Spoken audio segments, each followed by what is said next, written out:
ここに行ってもいいと思えないことって結構やっぱり多々、昨今すごいあるじゃないですか。すごくなんか排他的な感覚が、世界に充満していると思うんですけど、だからこそそういうことを言いたいというか、ここにいてもいいって言える人でありたいなっていう意味合いも込めて、あの展示はそのここにいてもいいっていうすごく大きな肯定がタイトルになってて、でそのここにいてもいいっていうそのここっていうのは、山口さんがやってる個々の学校ファッションデザインのスクール、名称とも重なってくるんですけど、まず美術空間そのものが社会の中でどう機能する可能性があるのかっていうところで、これも宮本さんともお話で作っていく中で出てきたところなんですけど、美術空間が美術空間だけで、ではなく変幻自在性みたいなのをあってもいいんじゃないかみたいなところで、例えば震災が起こった時に美術空間が例えば避難所になるとか、美術空間が美術空間だけの機能ではない空間性であることっていうのが、特にここ日本においてはその考え方ってとてもある意味自然というか、限られた人だけではない開かれた場所でいろんなものが流入していく可能性がっていうのを、僕としてもファッションを表現している身としてはやっぱり表現したいなと思って、そこにだからファッション性というかファッション的なものが入ってもいいし、人間以外のものが入ってきてもいいし、タヌキがもちろんいたりとか、美術館ってねどんなに街に開かれているって言ってもすごくバリアのある空間だと思うので、そこにどんなものもここにいてもいいというか流れ着いてもいいと、実際災害があればいろんなものも流れ込んで避難所になる、実際それは東北で起こったことですけど、いろんなものがこう重なって表現のタイトルにしました。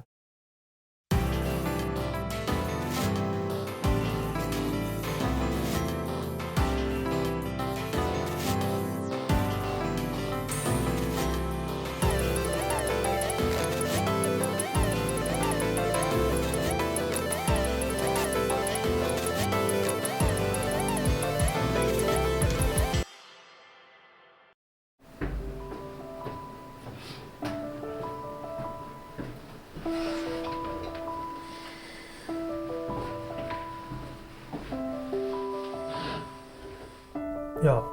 安定の山形さんがちゃんといつも通り遅刻してきてくれたんでなんか癒されてます、いつも山形さんに山形さんとの最初の出会いは僕が一方的に知ったんですけど、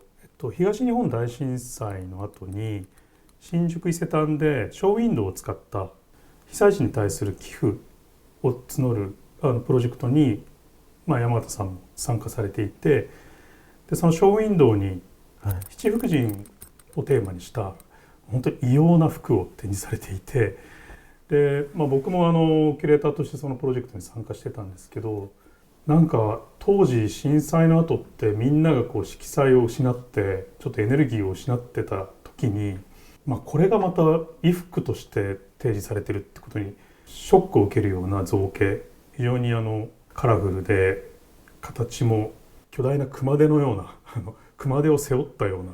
衣服だったんですけど、そこから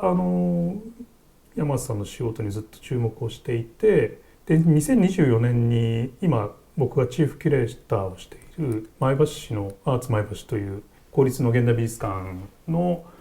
企画を考えた時に、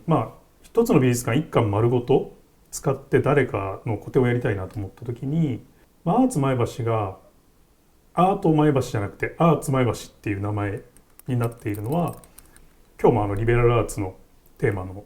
収録だと思うんですけれども、純粋芸術だけじゃなくて絵画とか彫刻とかではなくて、もうちょっと幅広い演劇とか、それこそファッションとか詩とかそういうものとのアートのセッションを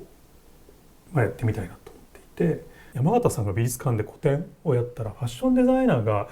エキシビジョンっていうショーを作るってどういうものが風景が生まれるんだろうと思って、オファーをして、ですから2024年の展覧会ですから、その準備段階なんで、その1年半か2年くらい、1年くらい前からですかね、ですけど大変な展示でね。そうですね。僕も7キロぐらい痩せましたし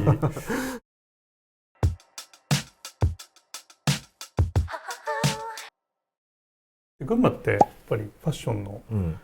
産地でもあるし、で前橋もシルクの集積地だったっていうことですごくその日本の近代化と、その製紙業、もちろん富岡製紙も含めて日本の近代を作った繊維産業の、結構重要な拠点だった、単にファッションの展示を美術館でやったら面白そうだけじゃなくて、前橋側からも、そこで、山形さんにやっていただくっていう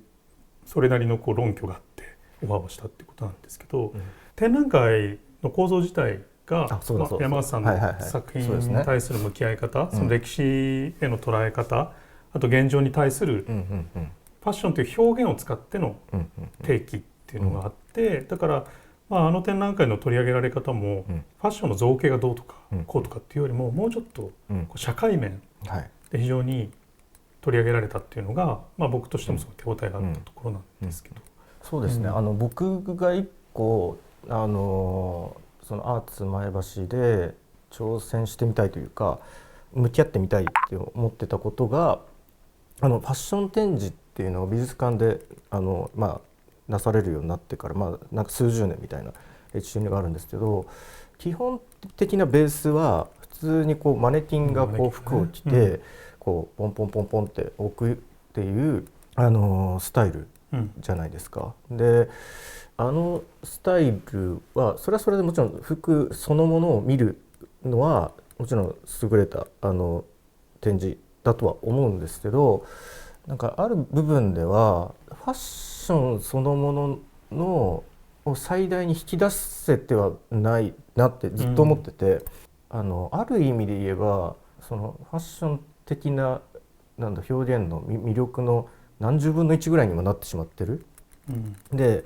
それが普通にこの美術館においては結構そういうのがベースになって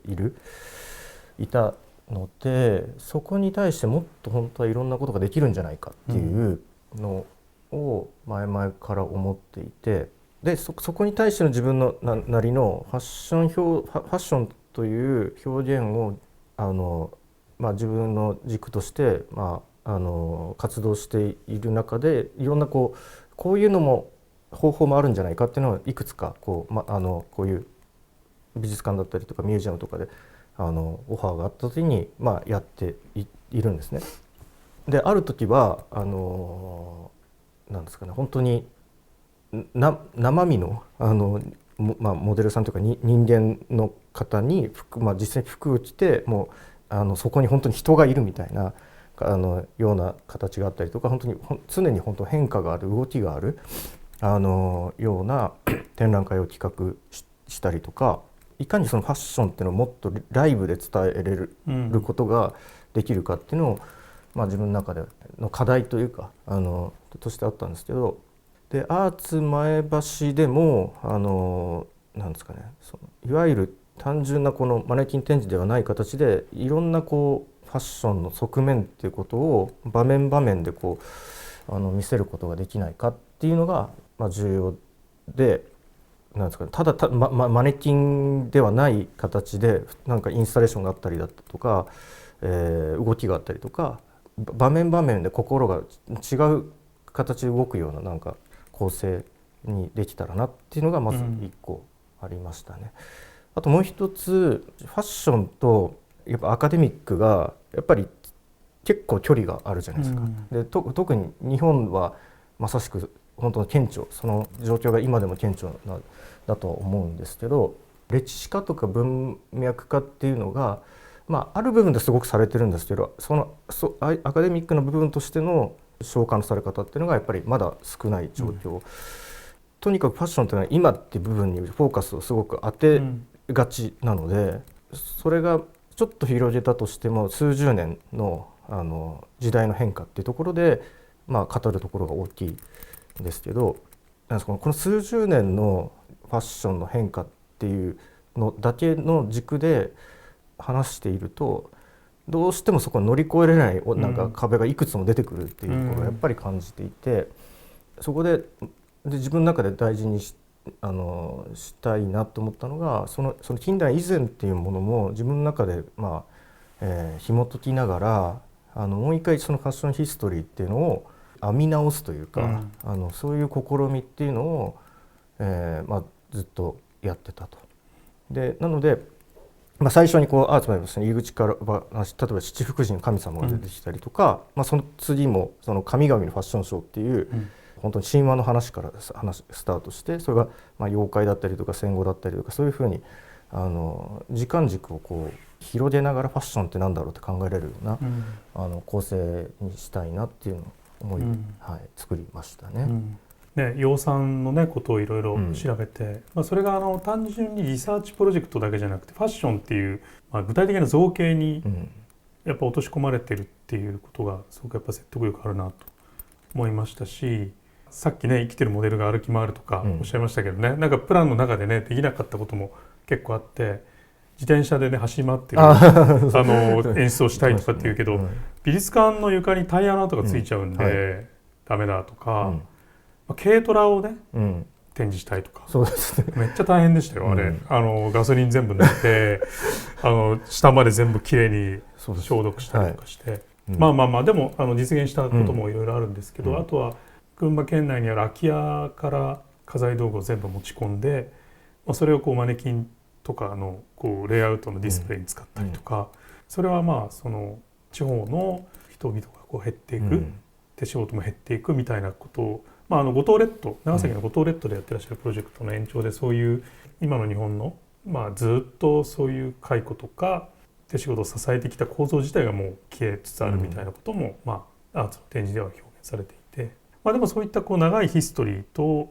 あとその最後の方に山形さん自身の家族のストーリーがこうクッと入ってくるっていうか、その長い私たちの話と私の話みたいなのがちょっとファッションの言語でこう重なってくるところがあって、そこにすごい今みたいなものが見えてくるっていうのが最後の展示でバーンと